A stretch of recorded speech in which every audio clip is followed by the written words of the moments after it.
The book of First Samuel, chapter 13. Saul reigned 1 year, and when he had reigned 2 years over Israel, Saul chose for himself 3,000 men of Israel. 2,000 were with Saul in Michmash, and in the mountains of Bethel, and 1,000 were with Jonathan in Gibeah of Benjamin. The rest of the people he sent away, every man to his tent. And Jonathan attacked the garrison of the Philistines that was in Geba, and the Philistines heard of it. Then Saul blew the trumpet throughout all the land, saying, "Let the Hebrews hear." Now all Israel heard it said that Saul had attacked a garrison of the Philistines, that Israel had also become an abomination of the Philistines, and the people were called together to Saul at Gilgal. Then the Philistines gathered together to fight with Israel, 30,000 chariots, 6,000 horsemen, and people as the sands which is on the seashore in multitude. And they came up and encamped in Michmash to the east of Beth Aven. When the men of Israel saw that they were in danger, for the people were distressed, then the people hid in caves and thickets, in rocks, in holes, and in pits. And some of the Hebrews crossed over the Jordan to the land of Gad and Gilead. As for Saul, he was still in Gilgal, and all the people followed him trembling. Then he waited 7 days according to the time set by Samuel, but Samuel did not come to Gilgal, and the people were scattered from him. So Saul said, "Bring a burnt offering and peace offerings here to me." And he offered the burnt offerings. Now it happened, as soon as he had finished presenting the burnt offerings, that Samuel came, and Saul went out to meet him, that he might greet him. And Samuel said, "What have you done?" Saul said, "When I saw that the people were scattered from me, and that you did not come within the days appointed, and that the Philistines gathered together at Mishpash, then I said, the Philistines will now come down on me at Gilgal, and I have not made supplication to the Lord. Therefore I felt compelled and offered a burnt offering." And Samuel said to Saul, "You have done foolishly. You have not kept the commandment of the Lord your God, which he commanded you. For now the Lord would have established your kingdom over Israel forever. But now your kingdom shall not continue. The Lord has sought for himself a man after his own heart, and the Lord has commanded him to be commander over his people, because you have not kept what the Lord commanded you."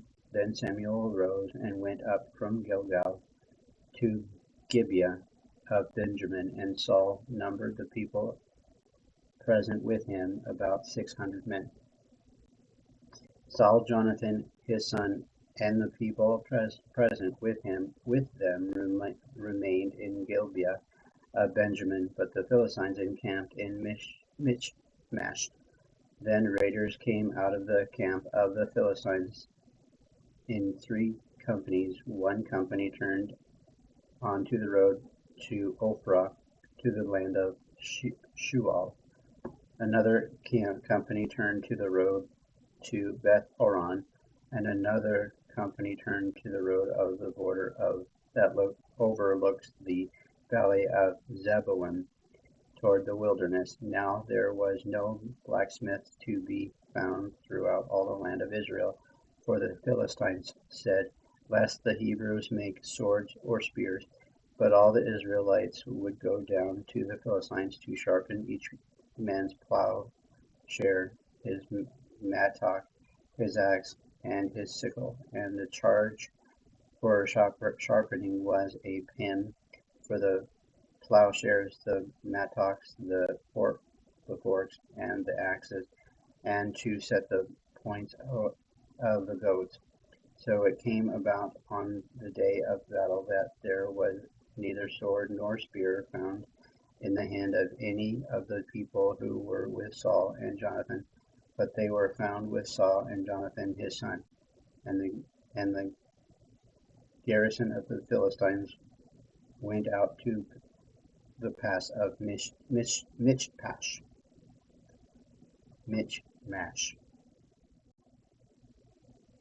The book of 1 Samuel chapter 14. Now it happened one day that Jonathan, the son of Saul, said to the young man who bore his armor, "Come, let us go over to the Philistines' garrison that is on the other side." But he did not tell his father. And Saul was sitting in the outskirts of Gibeah under a pomegranate tree which is in Migron. The people who were with him were about 600 men. Ahijah, the son of Ahitub, Ichabod's brother, the son of Phinehas, the son of Eli, the Lord's priest in Shiloh, was wearing an ephod. But the people did not know that Jonathan had gone. Between the passes by which Jonathan sought to go over to the Philistine garrison, there was a sharp rock on the one side and a sharp rock on the other side, and the name of the one was Bozez, and the name of the other Seneh. The front of one faced northward opposite Michmash, and the other southward opposite Gibeah. Then Jonathan said to the young man who bore his armor, "Come, let us go over to the garrison of these uncircumcised. It may be that the Lord will work for us for nothing." Restraints.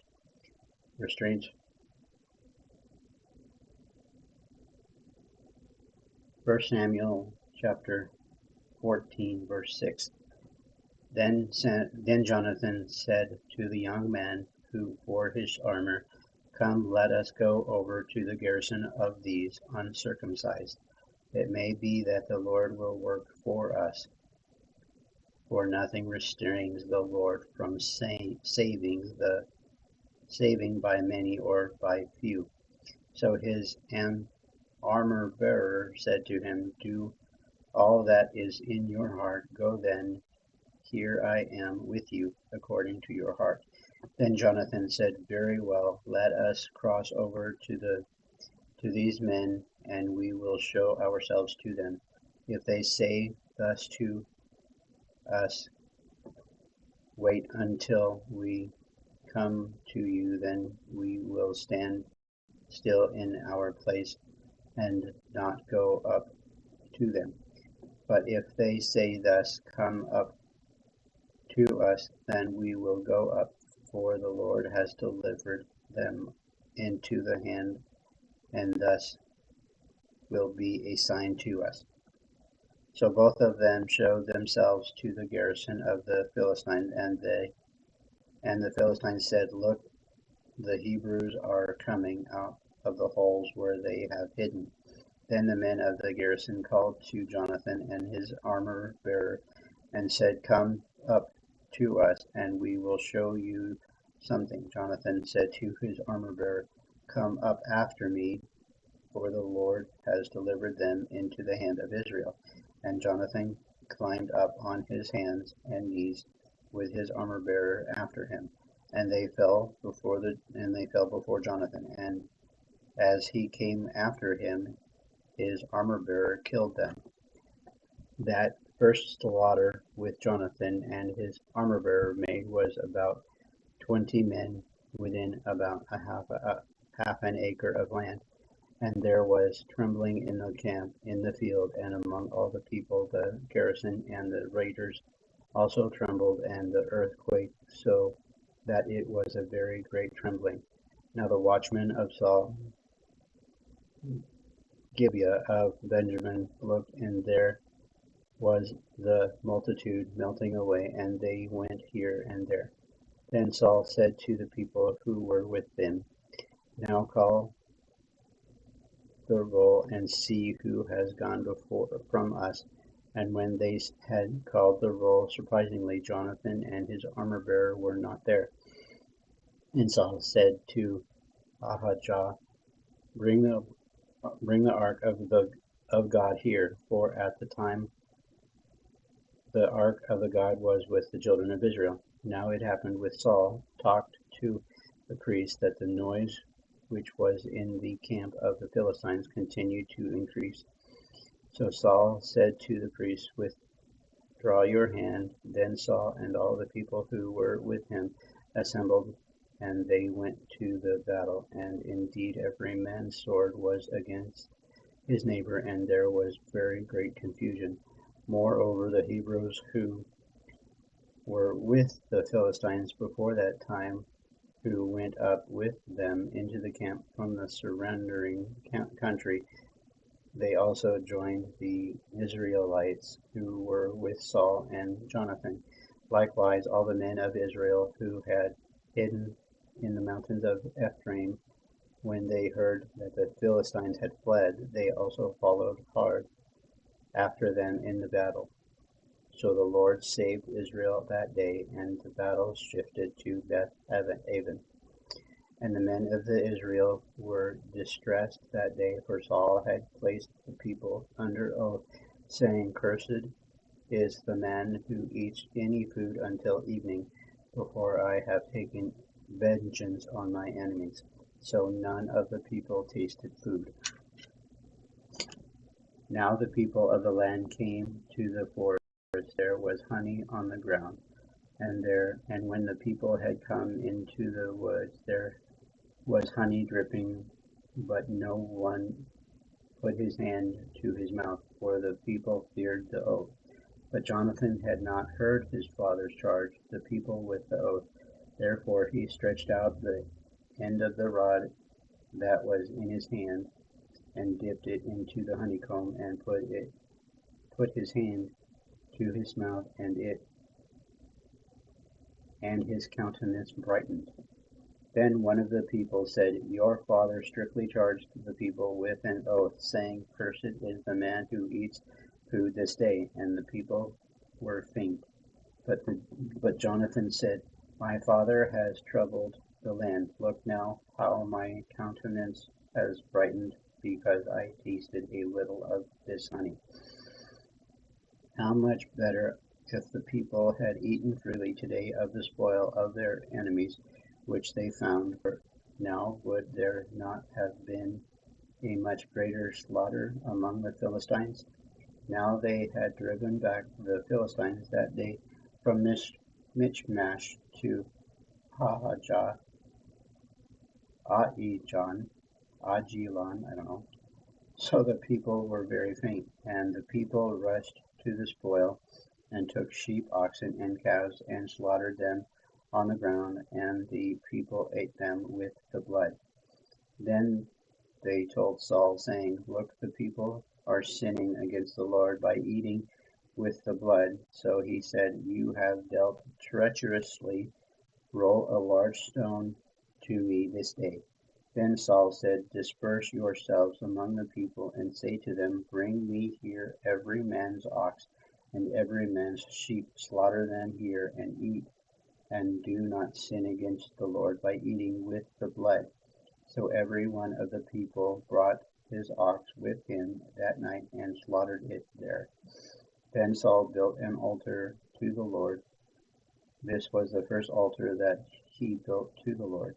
Now Saul said, Let us go down after the Philistines by night, and plunder them until morning light, and let us not leave a man of them. And they said, Do whatever seems good to you. Then the priest said, Let us draw near to God here. So Saul asked counsel of God, Shall I go down after the Philistines? Will you deliver them into the hand of Israel? But he did not answer him that day. And Saul said, Come over here, all you chiefs of the people, and know and see what this sin was today. For as the Lord lives, who saves Israel, though it be in Jonathan my son, he shall surely die. But not a man among all the people answered him. Then he said to all Israel, You be on one side, and my son Jonathan and I will be on the other side. And the good people said to Saul, Do what seems good to you. Therefore Saul said to the Lord God of Israel, Give a perfect lot. So Saul and Jonathan were taken, but the people escaped. And Saul said, Cast lots between my son Jonathan and me. So Jonathan was taken. Then Saul said to Jonathan, Tell me what you have done. And Jonathan told him and said, I only tasted a little honey with the end of the rod that was in my hand. Now now I must die. Saul answered, God, do so and more also, for you shall surely die, Jonathan. But the people said to Saul, Shall Jonathan die, who has accomplished this great deliverance in Israel? Certainly not. As the Lord lives, not one hair of his head shall fall to the ground, for he has worked with God this day. So the people rescued Jonathan, and he did not die. Then Saul returned from pursuing the Philistines, and the Philistines went to their own place. So Saul established his sovereignty over Israel and fought against all his enemies on every side, against Moab, against the people of Ammon, against Edom, against the king of Zobah, and against the Philistines. Wherever he turned, he harassed them. And he gathered an army and attacked the Amalekites and delivered Israel from the hands of those who had plundered them. The sons of Saul were Jonathan, Jishui, and Malchishua, and the names of his two daughters were these: the names of the firstborn, Merab, and the name of the younger, Michal. The name of Saul's wife was Ahinoam, the daughter of Ahimaaz, and the name of the commander of his army was Abner, the son of Ner, Saul's uncle. Kish was the father of Saul, and Ner was the father of Abner, who was the son of Abiel. Now there was fierce war with the Philistines all the days of Saul, and when Saul saw any strong man or any valiant man, he took him for himself. Okay, well, I missed yesterday's ending speech on the reading of what was January 10th, April 10th. So anyway, I'm signing one for April 11th. Thank you very much for being a part of the channel. You guys are awesome. It was a hard read. It's always going to be. I have no doubt it's always going to be while I'm reading the Old Testament. But I have kept my promise that I have to keep doing this and keep doing it strong to be able to read the Bible in a full year. Whatever part of the day you're listening to this, morning, afternoon, or evening, I hope you're having or have had a great day. We will see you tomorrow.